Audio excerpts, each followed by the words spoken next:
আশা করছি সকলেই ভালো আছেন। আমি সঙ্গীতা। আজ অনেক দিন পর আবার আপনাদের কাছে আসলাম নতুন আরেকটি বিষয় নিয়ে। চলুন তাহলে শুরু করা যাক। 100 বছর আগে এক ব্যক্তি সকালবেলার খবরের কাগজে শোক সংবাদে নিজের নাম দেখে বিস্মিত ও সন্ত্রস্ত হয়ে উঠলেন। খবরের কাগজ ভুলক্রমে ভুল লোকের মৃত্যুর খবর ছাপিয়েছে। তিনি কিন্তু প্রাথমিক প্রতিক্রিয়ায় বিহ্বল হয়ে পড়লেন। নিজেকে জিজ্ঞেস করলেন, আমি বেঁচে আছি না মরে গেছি? আত্মসংবরণ করার পর তার দ্বিতীয় চিন্তা হলো, তার মৃত্যু সংবাদ পাঠ করে তার সম্পর্কে লোকে কি ভাবছে।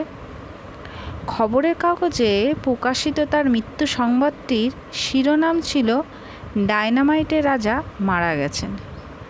তার সম্পর্কে আরও ছিল, তিনি ছিলেন মৃত্যু ব্যবসায়ী। এই ভদ্রলোকই ডায়নামাইট আবিষ্কার করেছিলেন এবং যখন তিনি দেখলেন যে তাকে মৃত্যু ব্যবসায়ী হিসাবে আখ্যা দেওয়া হয়েছে, তখন তিনি নিজেকে জিজ্ঞাসা করলেন, এইভাবেই কি আমি মানুষের কাছে স্মরণীয় হয়ে থাকব? এই চিন্তা তাকে বিব্রত করে তুলল এবং তিনি সিদ্ধান্ত নিলেন যে এইভাবে তিনি মানুষের মধ্যে স্মরণীয় হবেন না।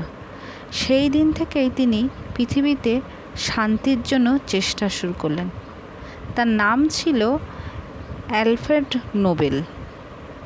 বর্তমানে তিনি নোবেল পুরস্কারের জন্য স্মরণীয় হয়ে আছেন।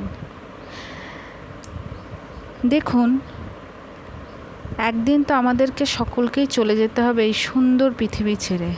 তাই এমন কিছু কাজ প্রত্যেকেরই করে যাওয়া উচিত, যাতে করে আমরা যখন একদিন না থাকব, তখনও মানুষ আমাদেরকে তাদের অন্তরের ভালোবাসা দিয়ে সম্মানের সাথে মনে করবে এবং যা আমাদের পরবর্তী প্রজন্মকেও অনেক কিছু শেখাবে।